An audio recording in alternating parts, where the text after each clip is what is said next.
Pitching duel between Jesus Luzardo and Pablo Lopez, but the Marlins prevail 5-2, also taking the series 2-1 against the Twins. Immediate reaction, the Marlins winning this evening, and Sandy Alcantara with his first complete game of 2023, all on today's Locked On Marlins.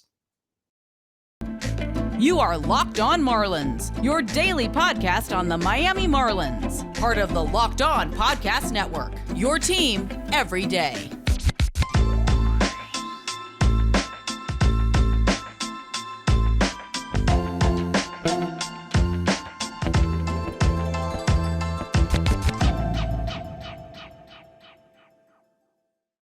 Greetings from England and welcome to Locked On Marlins. This, of course, is your daily Marlins podcast. I'm your host, Peter Pratt.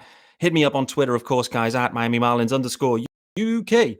Hit subscribe to the pod wherever you get them. It is free and available everywhere, and it is your team every day. Yes, there is a YouTube channel. Head on over to there as well. It is Locked On Marlins. Hit subscribe there. Also, you will see it's a solo pod. This is pretty much immediately post-game after the Marlins seal a 5-2 victory in Game 3 against the Twins. The Twins came in hot, absolutely smashed the Marlins up. But in the last two games, the pitching came back. Sandy Alcantara, Jesus Luzardo, two studs, the 1-2 punch. And the Twins offense had nothing. And the Marlins found a way to get it done. Yes, sir. This episode is sponsored by our good friends over at FanDuel and FanDuel Sportsbook, official sportsbook of Locked On. Make every moment more.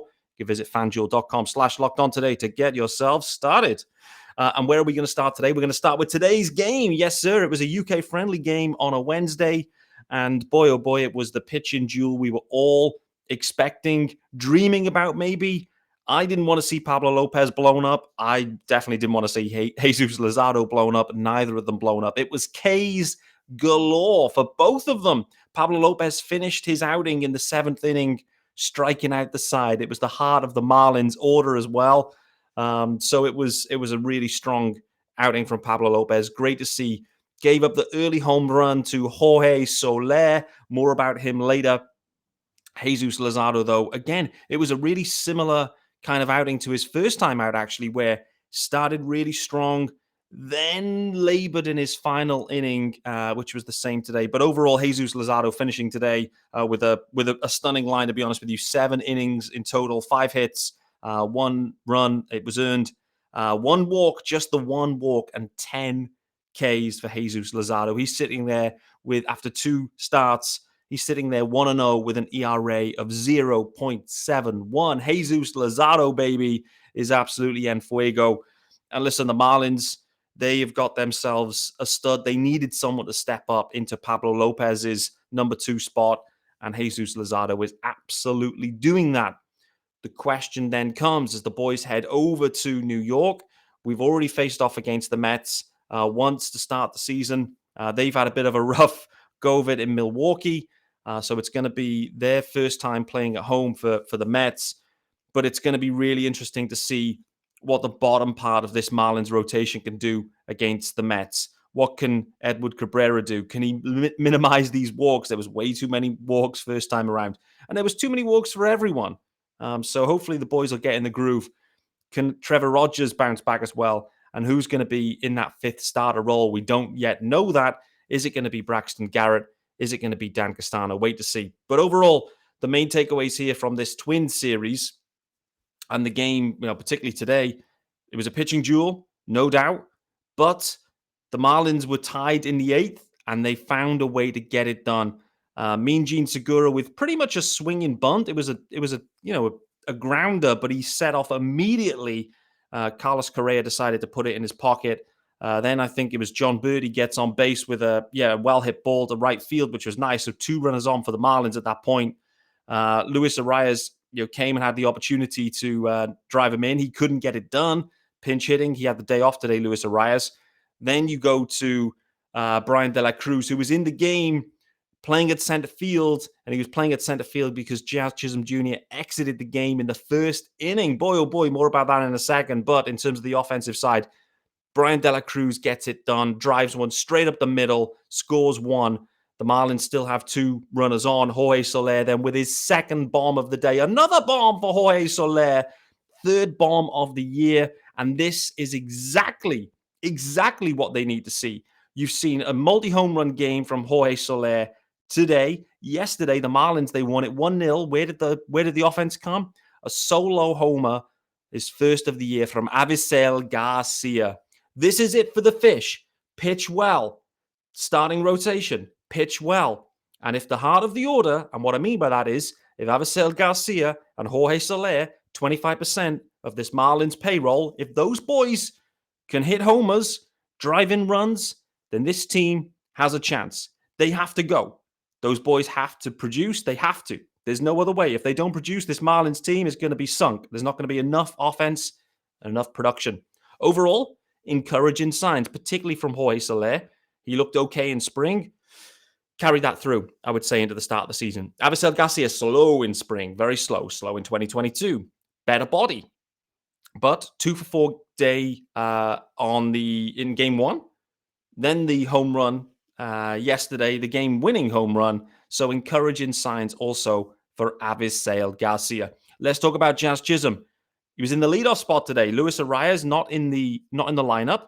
First day off for Luis Arraez, so Jazz Chisholm slid back to the top of the order, and immediately Jazz Chisholm gets on base with a nice hit into right field. He then looks to steal a base, and it was the biggest jump you've ever seen. Biggest jump. I'm not sure what was going on today with the Marlins runners, the base runners, where they were looking at just set off before Pablo even started anything going. It was pretty wild. The boys were looking for huge jumps. I think they were trying to steal 2 bases at once. It was that pronounced. But Jazz Chisholm ends up sliding into second base after Pablo Lopez doesn't pitch, turns around, zings it to second. Jazz slides in, head first, head into the shin, shoulder into the shin as well. Not good, looked awkward, looked painful for certain. But we hear the news that Jazz has texted Skip Schumacher and said, "I'm good to go tomorrow, Skip. Just a stinger. I'm all good to go." And that is the most encouraging news from today. If the Marlins would have lost on pretty much back-to-back days, Johnny Cueto, Joey Wendell, and Jazz Chisholm Jr., it would have been pretty much a repeat of 22, when all of a sudden it was just like guys dropping left, right, and center, all in bunches, and just the roster couldn't handle it. So really encouraging that Jazz was able just to, shake it off effectively. Big news, huge news. The other interesting bit around Jazz Chisholm, spoke about it yesterday. What's going to happen? Garrett Hampson started today. He started second base. Luis Arraez was given the day off. Jazz Chisholm was in the leadoff spot, which was interesting. And he was playing at center field too. Brian De La Cruz came and spotted him at center field. What I'd say is, no impact. De La Cruz was perfectly fine at center field. Perfectly fine. No hiccups. Drove in the run. So what that says to me is the Marlins, if they want to, can absolutely slide Jazz to shortstop. They absolutely can if they feel they need to. John Birdie's obviously getting a ton of playing time there at the moment, but Birdie's going to need some days off too. I think Craig Mish said it pretty well. Like, if you get a lot if you use Birdie a little, and then you get a little if you use Birdie a lot. Like, you can overuse him, I think. I'm paraphrasing, but that's kind of where Craig was going. Like, if Birdie's out there every day, the production maybe starts to tail and the wear and tear starts to show. We'll wait to see, because, listen, Wendell's on the IL. There's some decisions to make. Hampson's up now. But, we'll see which way they go with this one. Let's get into the first out of the day, and then we'll continue on with the analysis here. I want to talk about the bullpen too. We're really starting to see how that's emerging in the later innings. But I've already mentioned they're sponsoring the show today. So it's get the graphics up too. It's our guys over at FanDuel. And the NBA playoffs are almost here, and now is the perfect time to download FanDuel, America's #1 sportsbook, because new customers get a no-sweat first bet up to $1,000, baby. That is bonus bets back if your first bet does not win. Just download the FanDuel Sportsbook app. It's safe, secure, and super easy to use. You can bet on everything from the money line to point scorers, the number of threes drained. Plus, FanDuel even lets you combine your bets for a chance at a bigger payout with a same-game parlay. So don't miss the chance to get your no-sweat first bet up to $1,000 back in bonus bets when you go to FanDuel.com/lockedon. That's FanDuel.com/lockedon. To learn more, make every moment more with FanDuel, an official sports betting partner of the NBA. All right, so the Marlins, they got themselves into a position to win the game. And what did we see? We saw Luzardo go 7. 10 Ks. Stunning. Lawnmower out. He was mowing guys down. What did we then see? It's what we've seen thus far. 8th inning, Dylan Flora. And actually, it was a stunning outing from Dylan Flora. Really was. Pitched great. Let me just check. It was 1K. Struck out Joey Gallo. They pinch hit, got Gallo in there. So the kind of lefty on righty matchup, we're thinking, oh boy, here we go. Gallo's been hitting the ball often and hard, very hard. But Flora ended up working it perfectly, striking out Gallo. Great outing from Flora. But early in the year, talk about, matchups, etc., etc. Matchups, no. Flora's the 8th, Puck's the 9th. Puck has been warming up for every type of save opportunity and leverage spot. And Flora's been warming up like in the 7th and 8th in other games, waiting to see what's going to happen. They were warming up yesterday. No need with Sandy going. But Puck is your guy. Puck, though, he's had 2 outings, I think, now, effectively. Both of the times giving up an earned run. Gave up an earned run again today. Few hits, few walks. Well, 1 hit, 1 walk. And then a wild pitch, I think, that got the runner in. So overall, it's been a little bit mixed in parts with Puck, but I like the profile. I like the stuff. I do think there's a slight wobble at times with the command, and so we'll wait to see how it plays out. But overall, right now, 2 save ops, 2 saves, 2 earned runs. So he's keeping it. What's the right word I'm thinking of? Anyway, let's move on. So bullpen for me is looking okay. Leverage is looking better from last year, where you've got guys that look like they feel comfortable. Flora, we know, will feel comfortable in the 8th. I think Puck will feel comfortable in the 9th. And if he knows he's the guy, I think that really helps. Let's go back to yesterday's game, though, guys. We have to talk about it. Sandy Alcantara, baby. Boy, oh boy, 100 pitches on the money with Sandy Alcantara. He finishes the game, of course, rolling a double play, of course. How else would you finish a game? Sandy Alcantara. But listen, no one can do what Sandy can do. No one could do it in 2022, and they can't do it in 2023. No one, not one pitcher has the efficiency of Sandy Alcantara. You see it today when a guy is on, like Pablo Lopez, a guy is on like Jesus Luzardo, they can't get past the 7th. They can't, because they're leaning on the strikeout. Maybe they're looking for the swing and miss, etc. Sandy's looking for four pitch innings pretty regularly. He's looking for 3 pitch innings, to be honest with you. So Sandy is just different. His pitch mix and the way he throws so aggressively in the zone, he's looking for that weak contact that really other guys aren't. And so Sandy, the first pitcher of 2023 to throw a complete game. It's only game 6 of the year, and the Marlins have already got a complete game, and Sandy Alcantara he's back, baby. He's back. And it seems to follow suit from last year, right? Where it was a bit of a sluggish start, and then he just accelerated into it. And what I would say is when Sandy is angry, boy, oh boy, you got to look out. You got to look out. Sandy's bounce back ability is insane. Like, if there's ever a rough start, and there's been the odd rough start kind of littered into, the last couple of seasons, when he does have a clunker, and I'm not saying that, game 1 was a clunker. I think that's a little bit unfair. Just a few too many walks. But, when it's not vintage Sandy, he usually bounces back with aplomb. And he absolutely did that yesterday.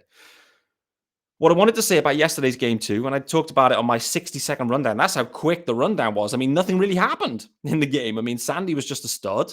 Avi hit the bomb, and there was some nice plays. But overall, the game just rattled by less than 2 hours.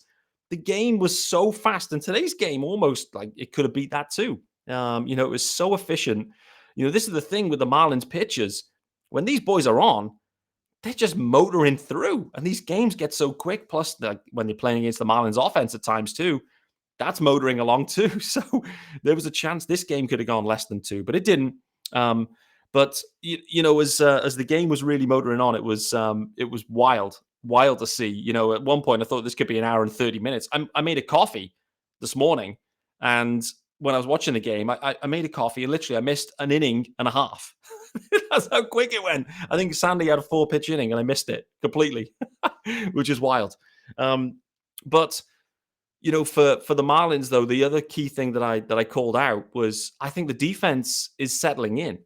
I thought Jazz had his best game in center yesterday. He had a lot of action too. Again, when Sandy's pitching, you're like, Sandy's going to be thrown in the zone. He's looking for you to make contact, whether it's up or down. And Jazz had plenty of action yesterday. Mean Gene, I must say, there was a play particularly, it was a grounder, and he kind of, charged in on the ball and picked it absolutely clean and zinged it over, made the play.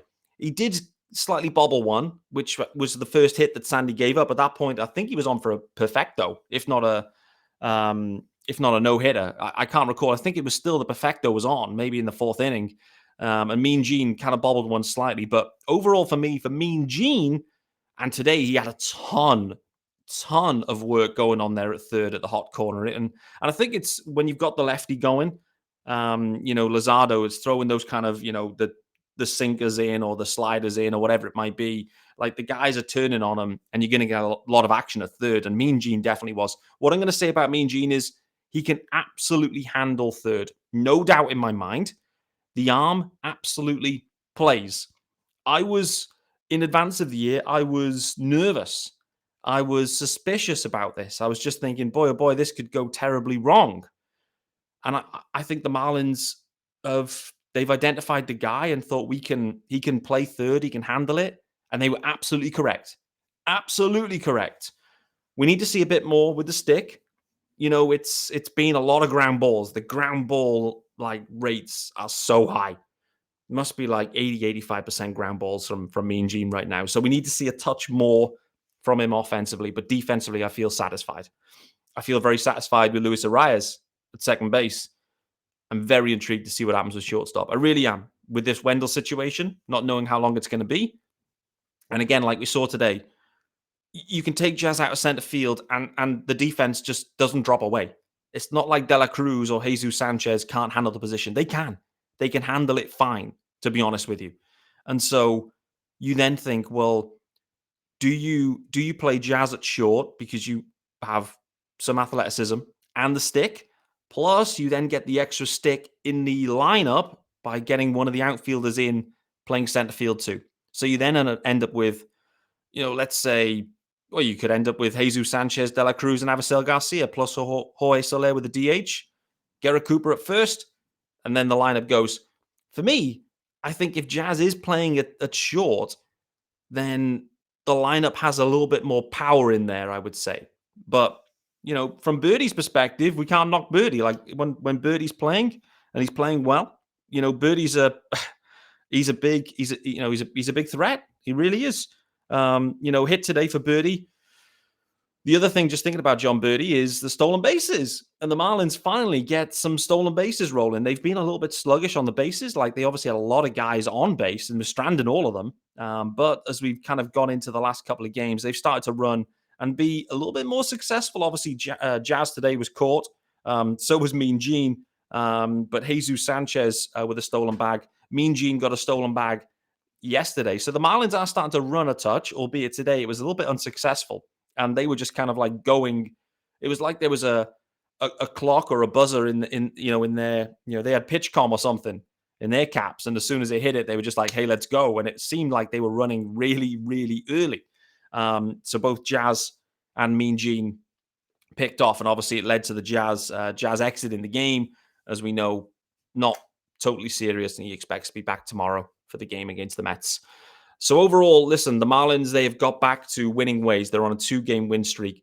And at the heart of it, it is down to their pitching and their starting rotation. It's who the Marlins are. Overall, the offense, the big boys have gone in the last couple of days. You have to say it. Avisail Garcia yesterday stepped up and hit the solo home run. Jorge Soler with 2 home runs today, and De La Cruz kind of chipping in as well. But those boys, the guys that are paid to hit bombs, they're hitting bombs. The rotation, the top of the rotation, doing its thing. The bullpen, doing its thing. The defense, improving as a group. It is not chaos out there by any stretch. There's times when it looks a touch awkward, but overall the defense is fine. This Marlins team, it's really interesting to see how they can build some momentum. They've got a really tough road trip now. 3-game series with the Mets, 3-game series with the Phils. First time on the road. So a 2-city road trip for the Marlins against 2 division rivals. We'll wait to see what the Phils look like by the time we see them. But what we should say is the Phils last year, they did blow Sandy up, kind of, particularly late in his outings. So the Phils aren't afraid of Sandy Alcantara. Let's just call out there. They've had a good record against Sandy. So that's going to be really interesting. That's going to be his next start against them boys. The bottom of the rotation taking on the Mets. So all to do for the Marlins, it really is. They put themselves in a much better spot winning these last two. But the pressure is on to just keep the momentum building. We'll wait to see. Thanks for making Locked On Marlins your first or last listen of the day, guys. I know this has been a post-game special, but it was what it was. I wanted to watch the game and come and give my thoughts. Overall, I'm feeling a little bit more optimistic after the last few days. The pitching has definitely settled down, and the offense is showing signs of life. It's a slightly different offense to last year in some ways.